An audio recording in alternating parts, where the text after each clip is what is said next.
I am from Philippines and came to Canada as a foreign domestic worker, now called the Live-In Caregiver program. I left my country because it is not doing well economically. I dream of a better life for my two children and my husband. In Canada, I came as a servant when I used to be an employer, a teacher, and a business operator in my country. My journey with my social and political activism started when a servant worker was executed by a country's law in Singapore.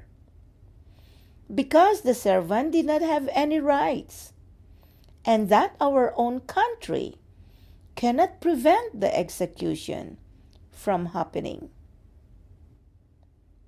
My commitments to immigrants and women gave me the will to continually get more involved with many different issues, which led me to work with variety of people.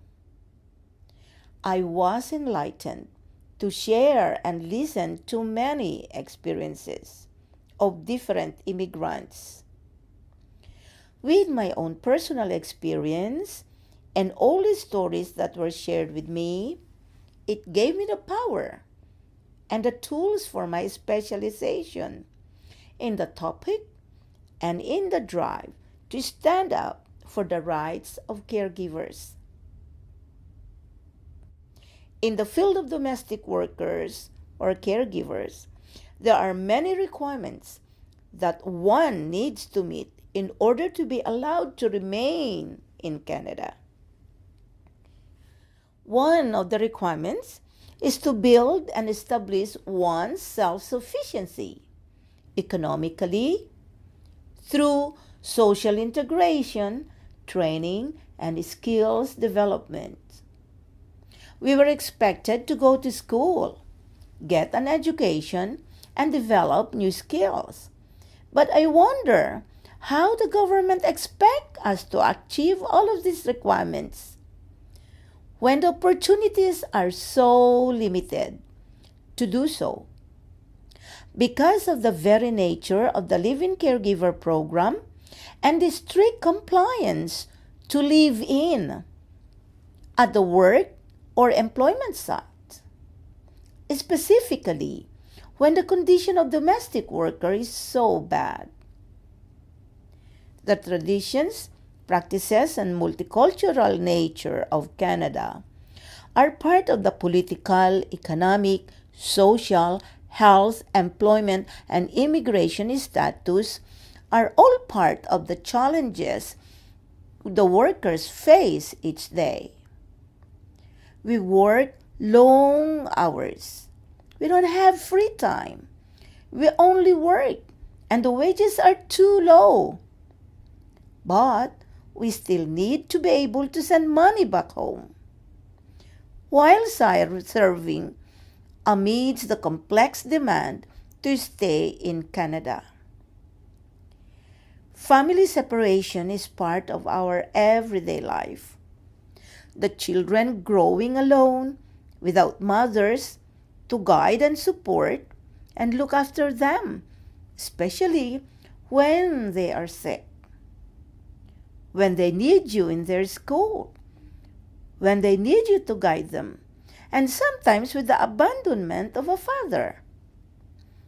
It is a common issue that many women die before being reunited with their children, and domestic caregivers die poor because there is no proper protection.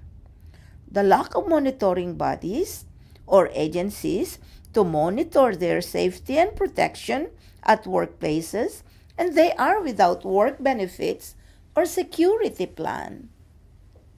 Economically, we are trapped in this program, and it seems like no one cares. The immigration policies are becoming more complicated for live-in caregiver participants. Employment and human rights are rarely asserted, being under the temporary foreign worker program. Making our path to becoming permanent resident is almost impossible. 28 years ago, since I arrived in Canada, the inequity continued. But as long as the warm blood flows through our veins, our work will go on. I continue to do what I believe is the right thing to do, to build Canada and become part of this Canadian society. But we need to work hand in hand to build a better future. Unity is a long road, but one can only survive each day. Migrant women coming together is powerfully fascinating, and we can build and work towards making our positive world.